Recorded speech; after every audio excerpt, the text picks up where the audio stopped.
I've decided to use audio instead of video since I'm just talking when I do this, although I'll probably still end up putting some still image as video over it so that I can put it on YouTube.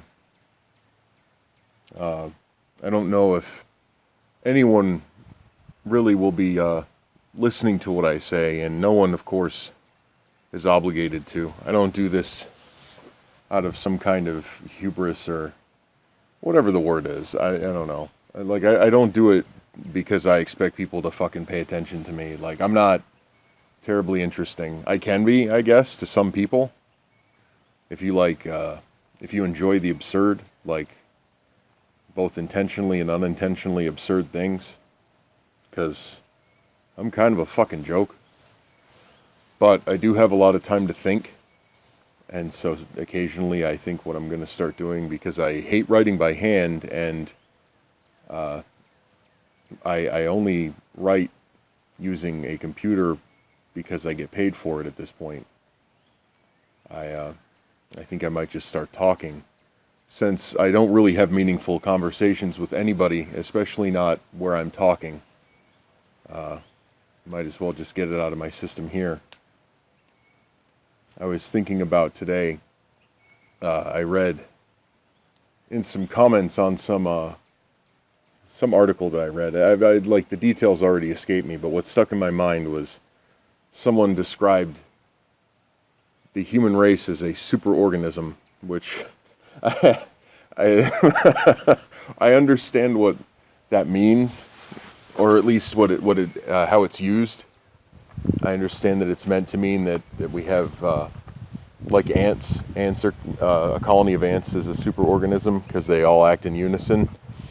Uh, I fail to see how we act in unison, and I'm not. This isn't going to be me going into some hippie trippy bullshit, or save the world, or let's all have love and peace. Like, there's reasons why we're the way we are in disparate groups, and there's always going to be conflict of some kind, and all of that good noise. But I don't I don't so much think we're a superorganism, but it got me to thinking about how one just approaching it with that in mind, having not been influenced by stupid YouTube or article comments or anything, like just a big barrage of the lowest common denominator, would come to think that.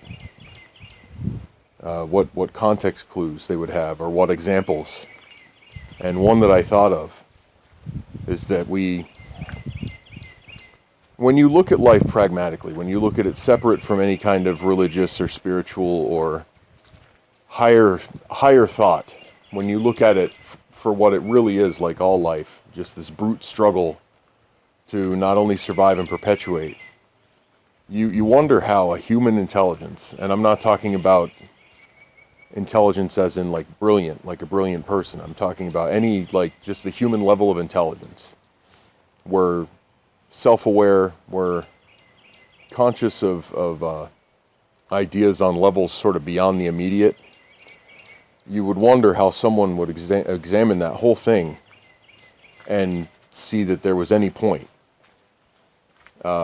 Obviously, we've all, well, not all of us, a lot of us fucking don't, and that's fine too. But a lot of us have handcrafted a point to it. We've made a purpose. We've made a reason. But I think that a lot of those come from influence. For instance, the American dream for a long time worked. Then there was some grand vision of the future that, that's flip-flopped a few times depending upon who in the ordained ministry of academia has been selling it to us. The ideas of people like, I don't know, college professors, the people who are shoving the current climate change theory down your throats, whether or not any of it is true or isn't, I'm not going to get into that. You've got people who describe themselves as futurists, like Elon Musk, who are trying to get everyone fucking jazzed about space travel when the math on that is really just no pun intended, astronomically stacked against us. I'm not saying it's impossible, but we strive to keep ourselves motivated as this pretend superorganism, I think, by creating those ideas and latching onto them. Otherwise, it's just you fight, and in natural and fully natural conditions, you fight just this hellish battle for a very brief time, and then you die. And if you were lucky, if things turned out lucky for you, you may be reproduced, but you won't even be around to see the fruit of that for terribly long. And I guess that used to be the point, but it doesn't work for us anymore because of how we've advanced and how we've evolved. Maybe it does work for some people, and if it does, I can't talk shit on them, because you're still keeping it centered. We're not a superorganism. We are proud, even at this point in our cultural development. We're proud to take advantage of one another, to get one over on the other guy, and yet we also simultaneously want to preach these fucking messianic ideas of we'll change the world. Like we'll somehow stop the inevitable changes that take place on a geological scale. We'll do something really deeply spiritually meaningful before the sun superheats in its red giant stage and just fucking cooks life off of the earth, which will be dead long before that, I'm sure. I'm not trying to sound discouraging here. I guess I'm just getting off topic, is the worst thing I'm guilty of. But my point being,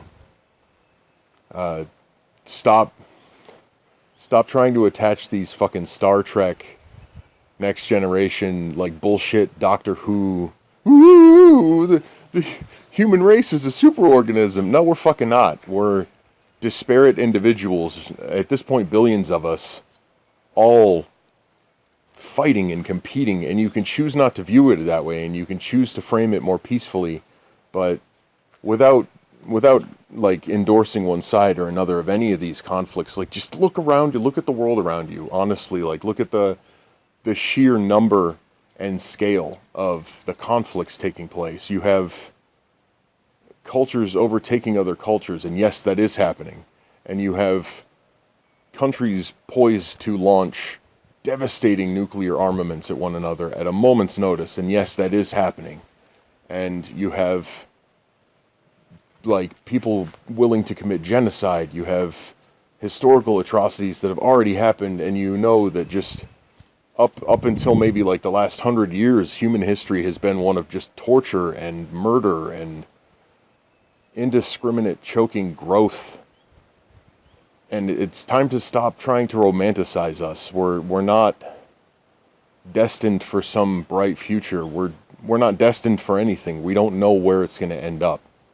So my overall point, I suppose, is just stick with what you have now. You don't need anything else to motivate you. Remember what motivates a dog, and just admit that to yourself. Like, you're a dog. We're dogs.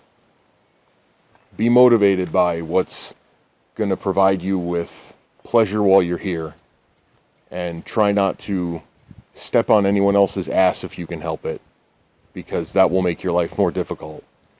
And if you gain a reputation for it, people will start not to want to have fun with you. Do your fucking work.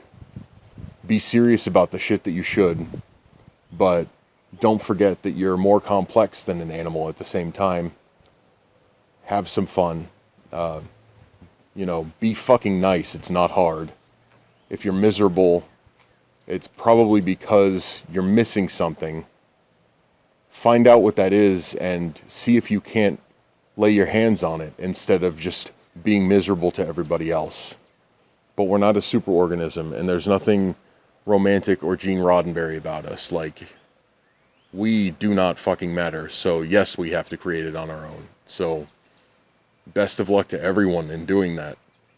It's not easy, but create it on your own.